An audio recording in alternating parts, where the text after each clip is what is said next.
जय श्री कृष्ण। राधे राधे। माघ महात्म का 10वां अध्याय। दूत का विकुंडल से गंगा तथा वैष्णव महिमा का वर्णन। यमदूत बोला, हे वैश्वर, बहुत से पाप करने वाला भी एक बार ही गंगा जी में स्नान कर शुद्ध हो जाता है, वह नरक में नहीं जाता। कोई भी व्रत, दान, तप, यज्ञ इत्यादि गंगा जल की एक बूंद के भी समान नहीं है। जो नीच मनुष्य गंगा जी को दूसरे तीर्थों के बराबर कहता है, वह रौरव नरक में जाता है। हे वैश्य, बैकुंठ से विष्णु भगवान के चरणों से गिरे हुए गंगा जल को महादेव जी ने अपने मस्तक पर सुशोभित किया है। गंगा नाम लेने से 100 योजन की दूरी पर रहने वाले लोग भी नरक में नहीं जाते। गंगा के समान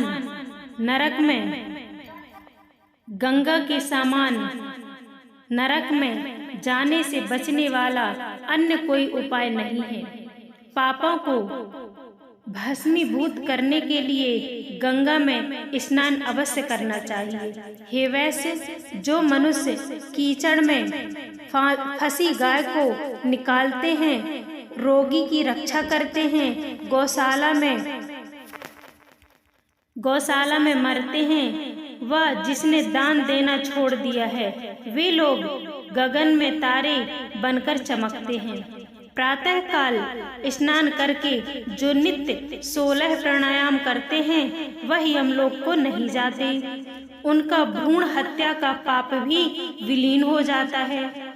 तप, व्रत व अन्य नियमों का पालन करने वाले, 1000 गौ का दान करने वाले का तथा 1 माह तक शुक्र ग्रह द्वारा गंगा जल पान करने वाले का फल 100 वर्ष प्राणायाम करने के बराबर होता है। छोटे बड़े सभी पाप प्राणायाम से थोड़े ही समय में अवश्य ही मिट जाते हैं। हे वैश्य श्रेष्ठ, दूसरे की स्त्रियों को माता के समान देखने वाला तथा मन में जो भी पर स्त्री का गमन की इच्छा नहीं करता, वह दोनों लोकों को अपने अधीन कर लेता है। इसीलिए धर्मनिष्ठ को पर स्त्री गमन नहीं करना चाहिए। पर स्त्री गमन करने वाले 21 मुख नरकों में जाते हैं। दूसरे के धन का लोभ मन में भी नहीं करने वाले स्वर्ग को जाते हैं। किसी भी कारण से क्रोध उत्पन्न होने पर क्रोध पर विजय पाने वाला पुरुष स्वर्ग को जीतने वाला हो जाता है। जो माता पिता की देवता के समान आराधना करता है, वह अंतकाल प्राप्त होने पर यमलोक में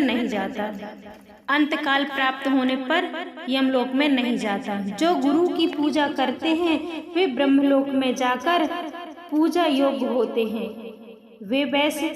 हे वैश्य, स्त्रियों को अपने शील की सदा रक्षा करनी चाहिए। दुष्ट संगति में पड़कर शील भंग होने से वे यमलोक को जाती हैं। अपने शील की रक्षा करने से ही स्त्रियां निसंदेह स्वर्ग को प्राप्त करती हैं। जो वेदाभ्यास से शास्त्र, पुराण और संहिता पढ़ते सुनाते हैं तथा स्मृति का व्याख्यात करते हैं, वे धर्म उपदेश करते हैं तथा जो वेदांत शास्त्र में निपुण हैं, वे लोग ही पृथ्वी को धारण किए हुए, जो शास्त्रीय ज्ञान से लोगों को उपदेश करके बंधन मुक्त करते हैं, वे पाप रहित होकर ब्रह्मलोक को जाते हैं, जहाँ पर देवता भी उनका पूजा करते हैं। यमदूत ने कहा, हे वैश्य पुत्र, अब एक अनोखा रहस्य सुनो, जो धर्मराज के समान और सब लोगों को अमर तत्व लाभ करने वाला है। मैं बिल्कुल सत्य कहता हूँ। वैष्णव मनुष्य यमलोक के तथा यमदूत के कठिन दर्शन करते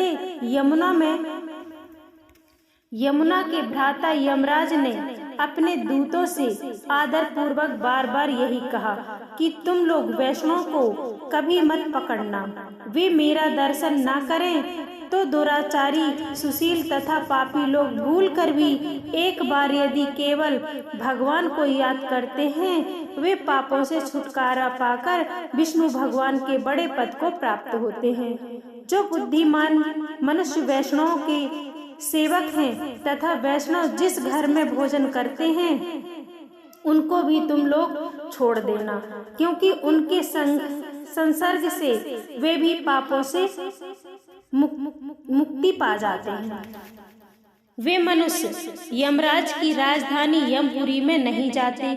विष्णु में भक्ति न करने वाला ब्राह्मण संसार में चांडाल के समान देखा जाता है। वैष्णव चाहे नीच वर्ण का क्यों न हो, वह भी तीनों लोक में शुद्ध करता है, तीनों लोकों को शुद्ध करता है। माता और पिता इन दोनों के कुल के घर में जब हरि भक्त पुत्र उत्पन्न होता है तो उनके नरक में पड़े हुए पितृलोक भी स्वर्ग में चले जाते हैं। वैष्णव भक्त के घर का अन्न ही सर्वोत्तम होता है। यदि वैष्णव के घर का अन्न न मिले तो जल पी कर ही रहें। गोविंदाय नमः इस मंत्र को जपता हुआ मरने वाला मनुष्य यम का दर्शन नहीं करता। हम लोग भी उनको नहीं देखते जो अज्ञानास मुद्रा, ऋषि, छंद तथा देवता सहित दीक्षा प्राप्त करके नियम पूर्वक ओम नमो भगवते वासुदेवाय इस 12 अक्षर का अथवा ओम नमो नारायण 8 अक्षर का मंत्र जपते हैं, उनको देखने मात्र से ही ब्रह्म हत्यारे भी पवित्र होकर वैष्णव हो जाते हैं। वे शंख चक्र धारण करके वनमाला से सुशोभित होकर ब्रह्मा की आयु पर्यंत विष्णु लोक में निवास करते हैं। जो हृदय में, सूर में, जल में, मूर्ति या स्थल में श्री हरि भगवान का पूजन करते हैं, वे मनुष्य विष्णु के श्रेष्ठ पद को प्राप्त करते हैं। श्री राम।